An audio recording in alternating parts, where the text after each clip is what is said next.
Actually, there is a simple way. We just use built-in functions. First, we convert a and b into integers, and then we compute the sum, and then we convert the sum back into binary form. But in the case of large input number, this method has a quite low performance.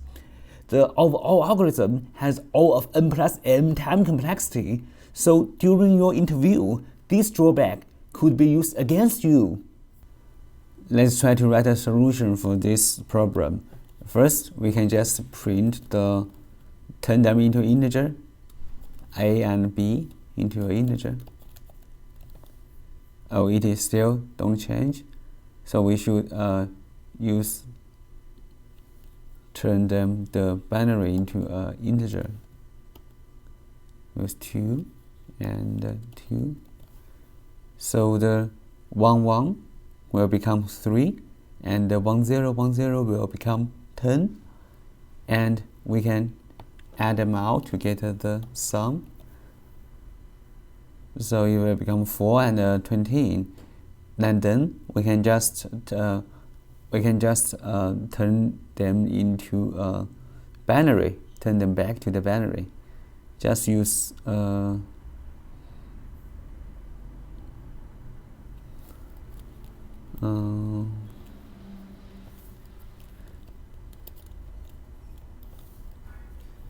0 to occupy the place will represent by the format, and the B is stand for the binary, and we just return. Yeah, so we did that. This is how it works. Okay, let's write the solution in the Java. First, we need to define a method, public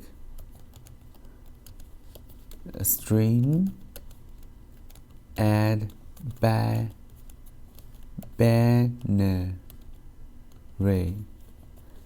They have two parameters, string a and a string b. So first we need to return something like 0, and we can test system.out.print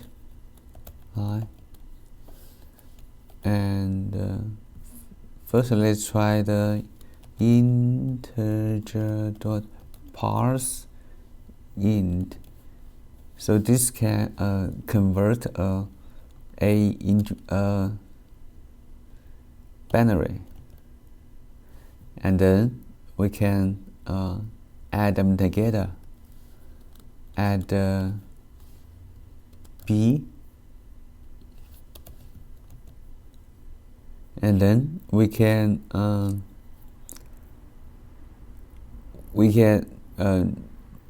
convert them into a binary again, so it become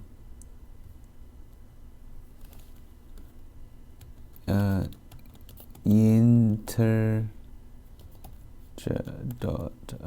to binary string, and we can just use this to return.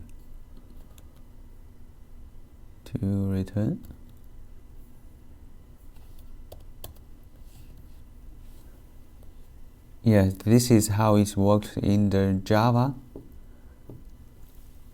When we use Java, this approach has a drawback. It's limited by the length of the input strings a and b. Once the string is long enough, the result of conversion into integers will not fit into integers, long or big integer. For example, if we have 33 1-bit and b, then this doesn't fit into integer. If we have 65 1-bits and b, then this also doesn't fit into long. And if you have a 500 millions and 1 bit and b, then this doesn't fit into a big integer. So to fix this issue, we can use a standard bit-by-bit computation approach, which is suitable for when we meet quite long input strings. Bit-by-bit computation approach is an old classical algorithm, and there is no conversion from binary string to decimal and back here. So let's consider the numbers bit by bit, starting from the lowest one and compute the carrier this bit will add. We start from carry 0. If number A has 1 bit in the lowest bit, we add 1 to the carry. This is the same for the number B. If number B has 1 bit in the lowest bit, we add 1 to the carry too. At this point, we have 3 situations. The carry for the lowest bit could be equal to 0, 0, 0, 1, or 1, 0. Now, we can append the lowest bit of the carry to the answer and move the highest bit of the carry to the next outer bit. We repeat the same steps again, and again till all bits in A and B are used up.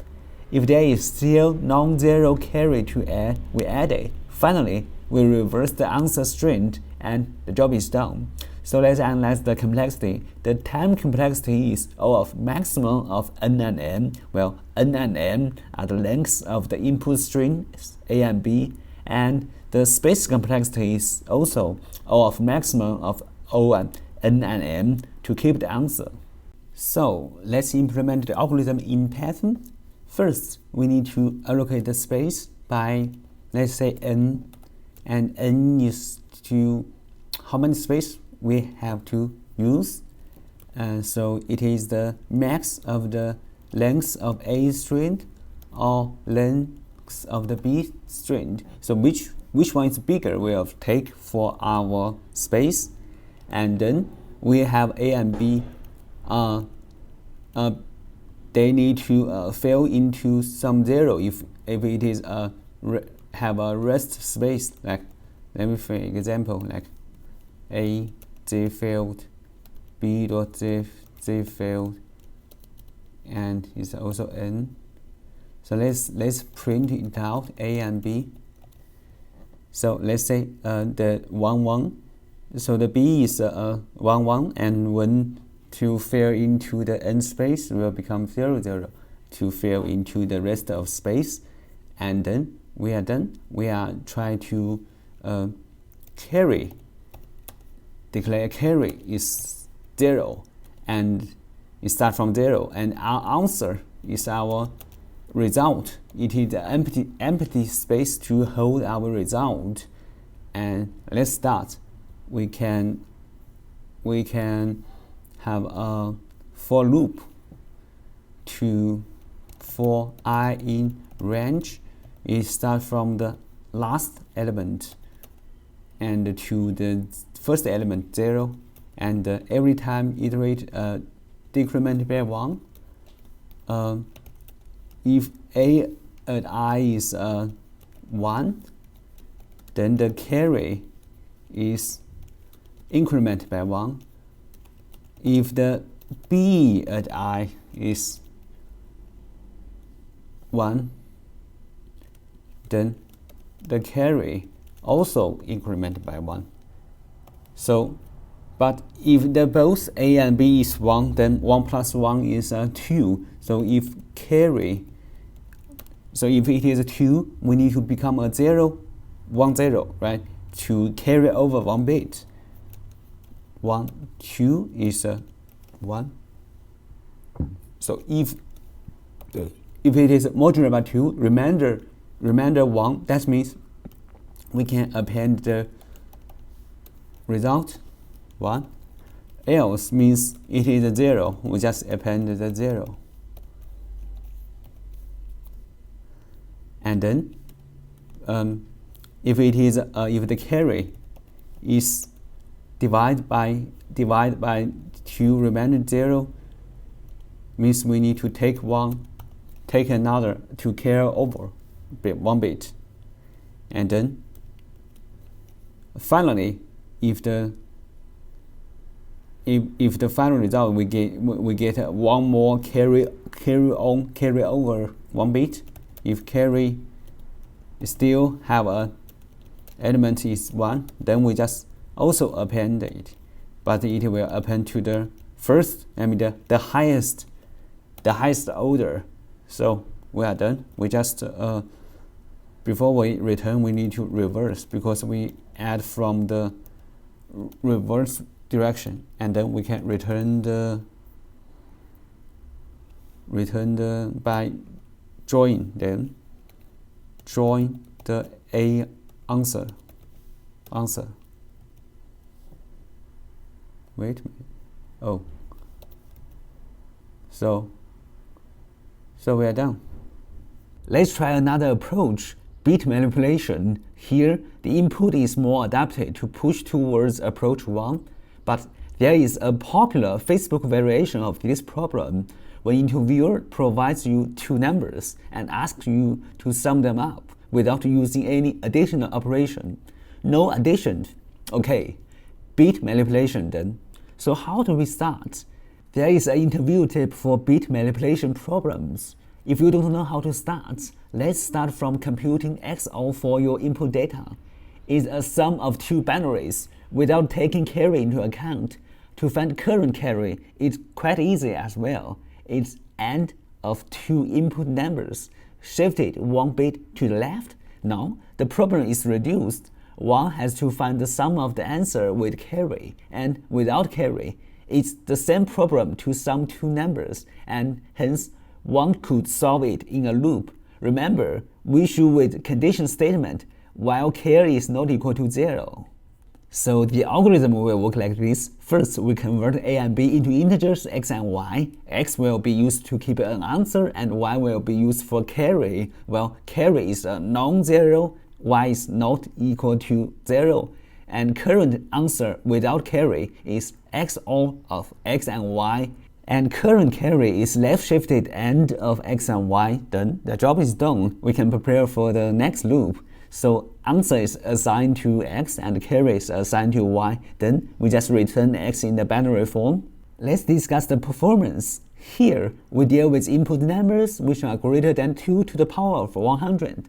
That forces us to use slow big integers in Java, and hence the performance gain will be present for the Python solution only, provided here Java solution could make it the best with integers or longs, but not with big integer. And let's talk about the complexity. The time complexity is O of n plus m, where n and m is the length of the input strings A and B, and the space complexity is O of maximum of n and m to keep the answer. Now let's try to implement the algorithm in Python. First, we define variable x and y. They convert the A from binary to decimal, and B to convert them to the decimal.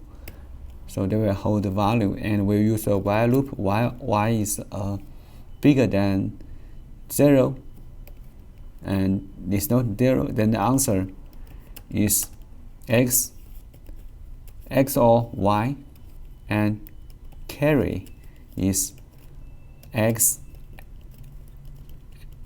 and y shifted by 1 bit to carry 1 over bit, and the xy will get the value assigned from answer and carry.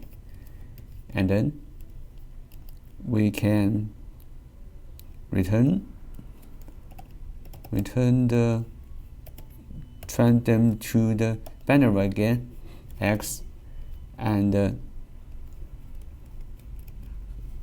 so we need to take the second the third element to the last element, so it starts from 2 to the last one. Yeah, so we are done.